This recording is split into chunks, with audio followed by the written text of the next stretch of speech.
Nas semanas passadas, eu falei sobre o pensamento crítico. O meu tópico de coração, mas infelizmente de pouco interesse dos meus seguidores, com umas exceções. Por isso, eu agora vou voltar a falar sobre física. E nas próximas 10 semanas, eu vou apresentar os experimentos mais maneiros da história da física. Isso significa eu fiz uma lista de todos os experimentos que eu consegui lembrar. Depois eu botei essa lista em ordem. Eram quase 100 experimentos que eu lembrei. E agora critérios como a estética e o impacto para a história da física, entre outros, criaram uma lista que agora é 100% objetivo, porque se eu digo que são os experimentos mais maneiros da história da física, obviamente é verdade. E se vocês discordam, por favor, deixem um comentário. E é importante entender que os experimentos são a coisa mais importante na ciência, obviamente. A gente sempre fala de falseabilidade. Uma teoria científica tem que ser falseável. Isso significa tem que existir um experimento reprodutível que, se esse experimento for negativo, mostra que a sua teoria está errada. E se não existe um experimento desse tipo, a sua teoria não é científica. A sua teoria é vazia, numa certa maneira, porque você não pode testar ela. E o que não pode ser testado, o que não pode ser medido, não é real. Vocês têm que imaginar que tudo o que acontece no mundo pode ser interpretado como uma medida científica. Os seus olhos medem um certo espectro da radiação eletromagnética. As minhas mãos medem propriedades de corpos rígidos quando eu toco eles. Por exemplo, tudo é uma medida. Se algo não é medível, não existe. Obviamente existe um mundo psicológico onde coisas são mais difíceis. Mas, pelo menos na área da física, isso é o caso. Talvez não, mas eu acho que é o caso. Então, a nossa lista começa com o 10º mais maneiro experimento da história da física. Eu decidi que esse experimento é o experimento de Michelson-Morley. E com isso eu digo, bem-vindo a massagens cerebrais.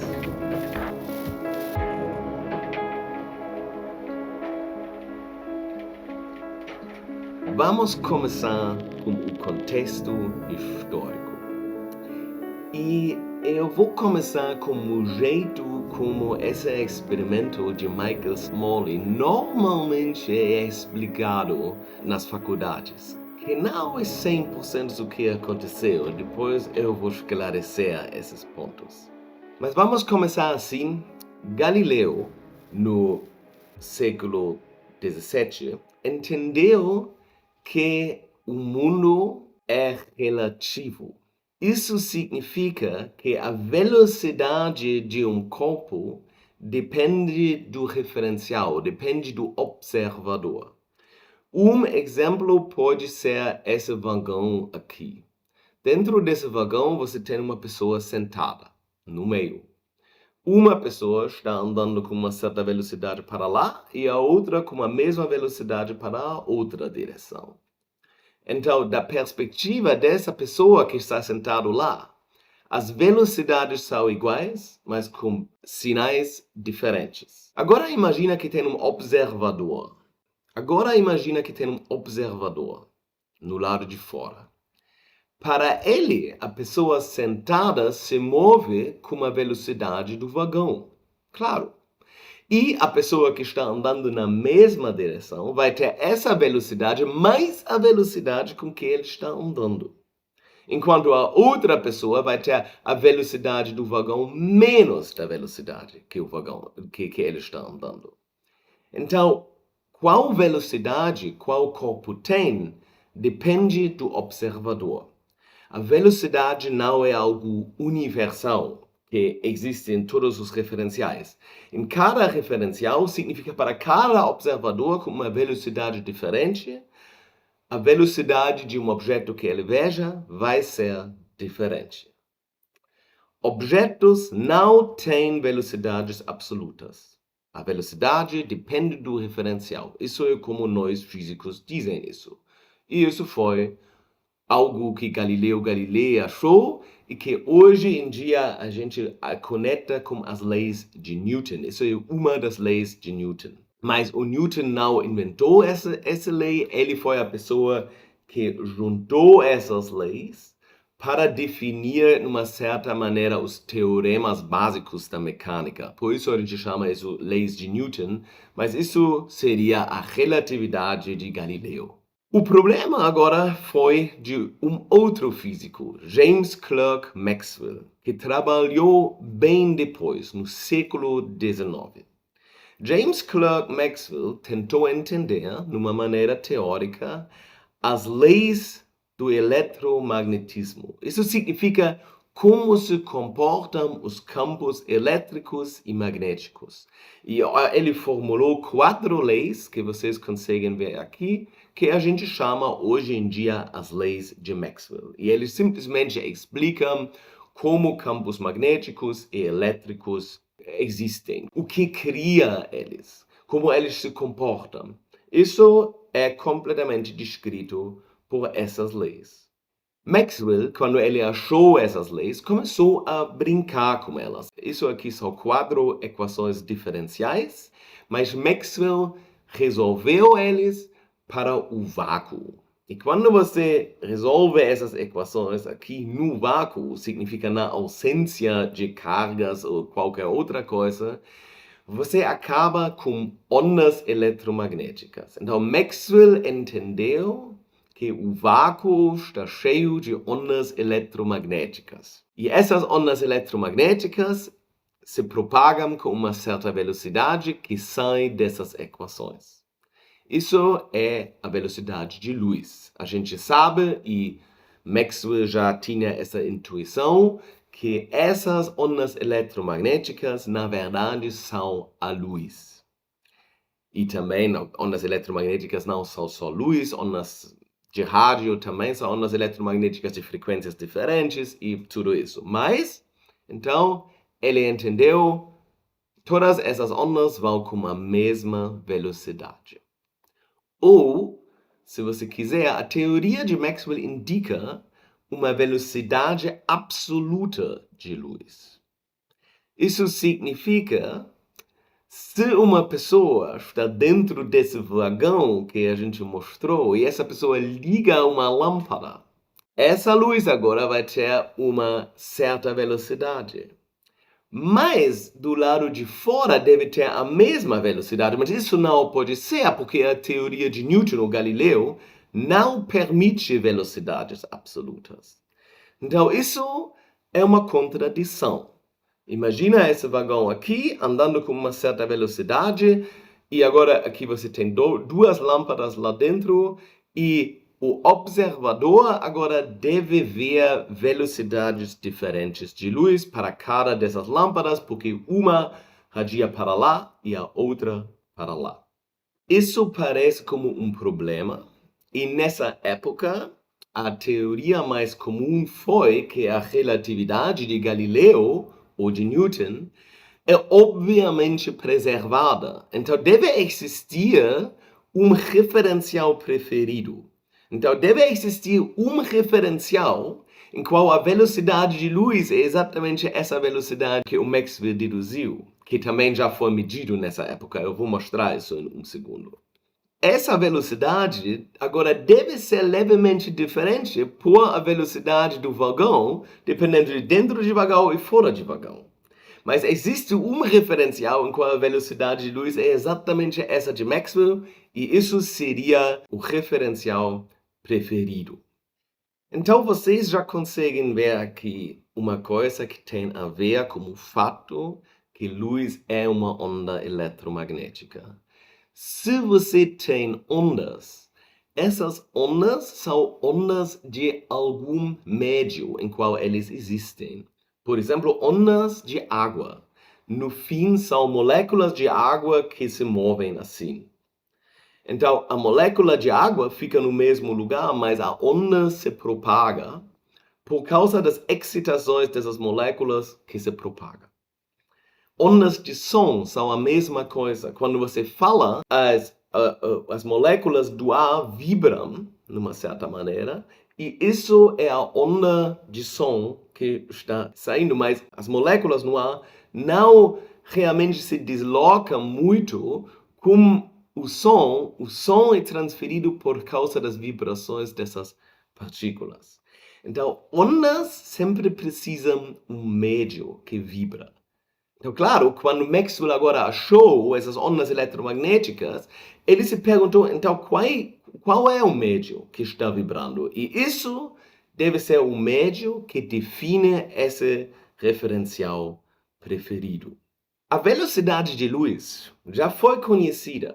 Ole Römer já mediu a velocidade de luz de uma maneira muito grossa, acho que no século 17 ou no início do século 18, não sei, alguma coisa nessa faixa. Mas a melhor medida da velocidade de luz da época de Maxwell foi feito por, e agora de novo eu tenho que dizer um nome francês, e o meu francês não existe, então Hippolyte Fizeau, não sei se isso é a pronúncia certa, mas ele desenvolveu um equipamento para medir a velocidade de luz. E esse equipamento já era bem avançado e ele conseguiu medir a velocidade de luz com um erro de 5% mais ou menos. Mas Fizeau também pensava que deve existir um médio em qual essa luz existe. E esse médio, provavelmente, na hipótese de Fizeau, vai se mudar com fluxo de água ou de ar. Significa a velocidade da luz depende agora do vento também. Isso ele chamou de arraste de éter. E ele tinha feito um experimento em 1851, em qual ele achava que ele mostrou o arraste de éter. A gente pode dizer que isso foi, obviamente, falando de pensamento crítico, viés de confirmação. Quando você quer ver algo, você vai ver algo. Mas ele não viu. O experimento não tinha essa precisão. Mas ele pensava que ele viu porque todos os físicos dessa época tinham certeza que isso deve ser um fenômeno real. Arraste do éter. As medidas da velocidade de luz não eram tanto exatas para realmente mostrar isso. Então, depois do experimento de Fizeau, as pessoas souberam que a precisão era bem no limite, foi bem perto de medir algo real.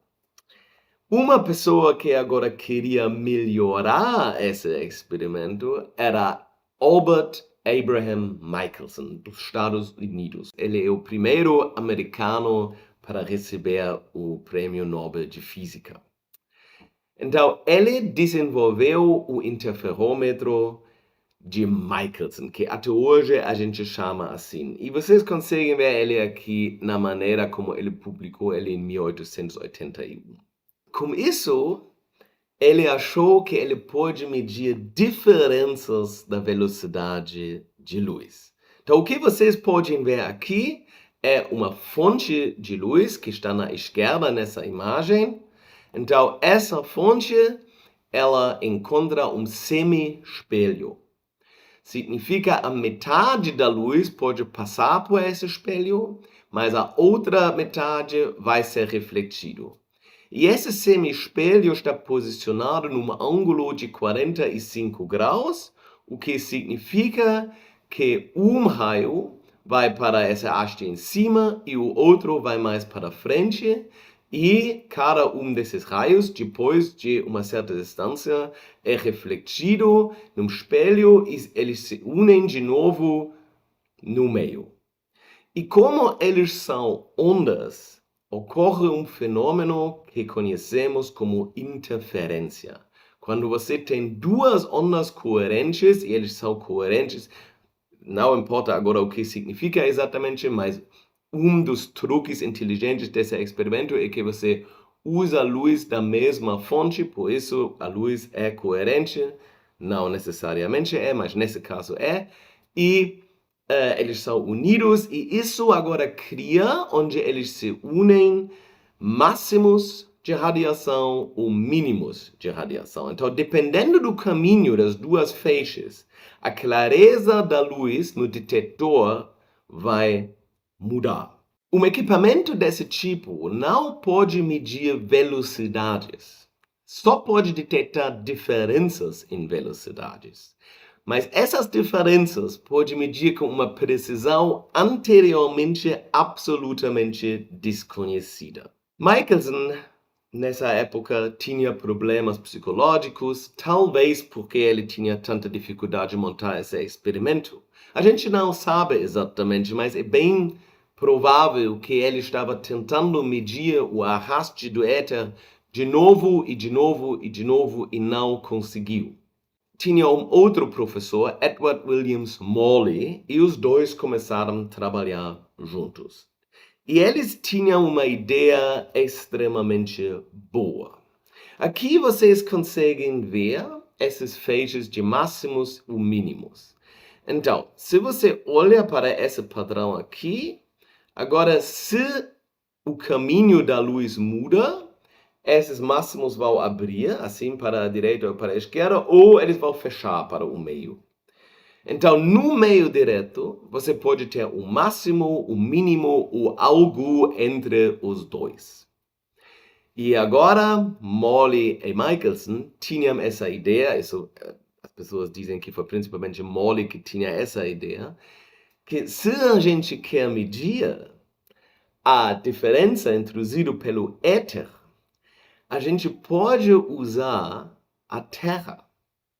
Porque a Terra está andando com uma velocidade bem alta em volta do Sol. E agora o éter ele vai ter uma direção em comparação com o movimento da Terra. Então ele pode, quando a Terra vai para lá, o éter, o vento de éter, como eles dizem, tem uma direção diferente.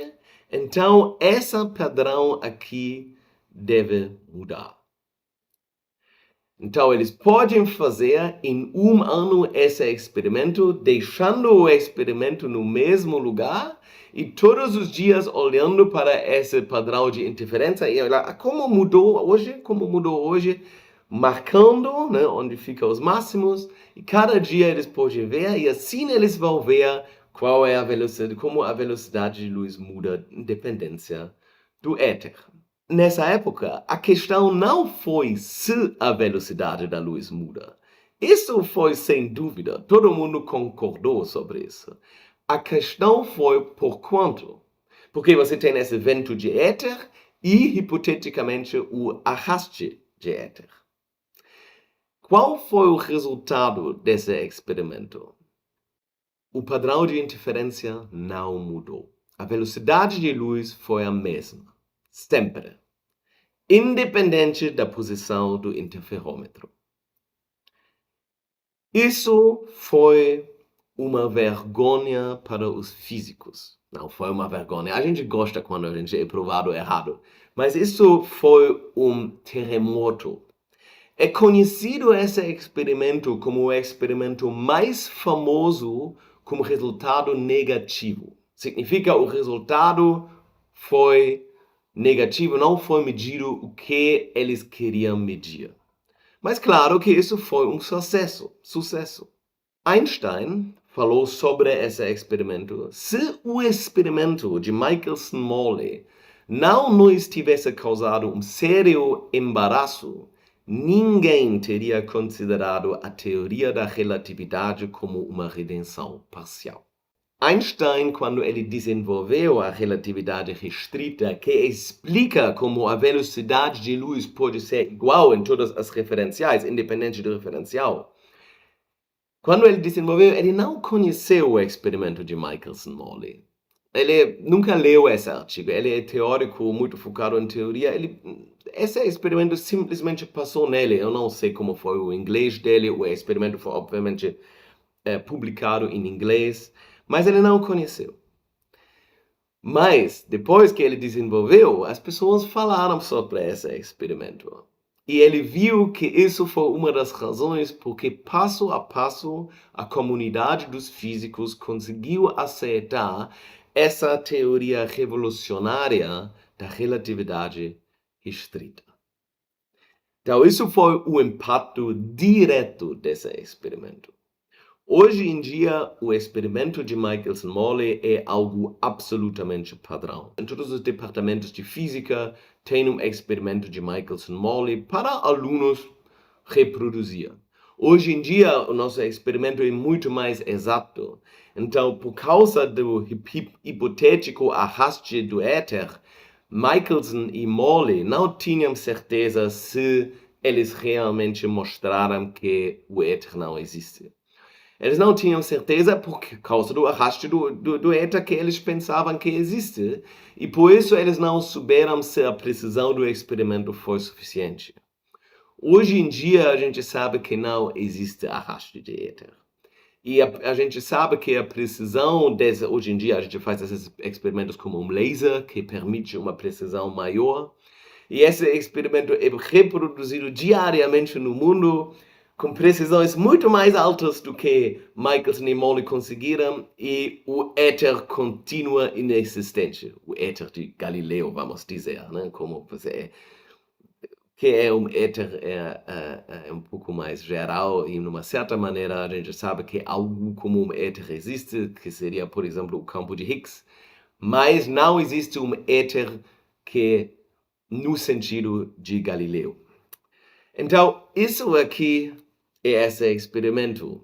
Mas não é só por razões didáticas que o experimento de Michelson-Morley é tão importante hoje em dia. Interferômetros do mesmo tipo são usados hoje na espectroscopia óptica, na espectroscopia de Fourier, o tempo todo. Então, é um dos dispositivos importantes para a construção de certos tipos de espectrômetros.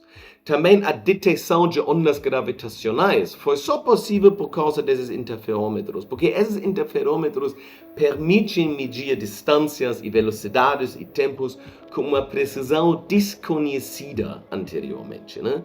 Então, por isso, esses tipos de experimentos são tão importantes por causa dessas sensibilidades extremamente altas. Então, isso foi o experimento de Michelson-Morley. Eu espero que vocês aprenderam algo. Eu gostaria muito, se vocês ainda não assinaram para o meu canal, por favor, fazem agora, porque agora, nas próximas 10 semanas, eu vou apresentar os experimentos mais maneiros da física. E com isso eu digo até a próxima.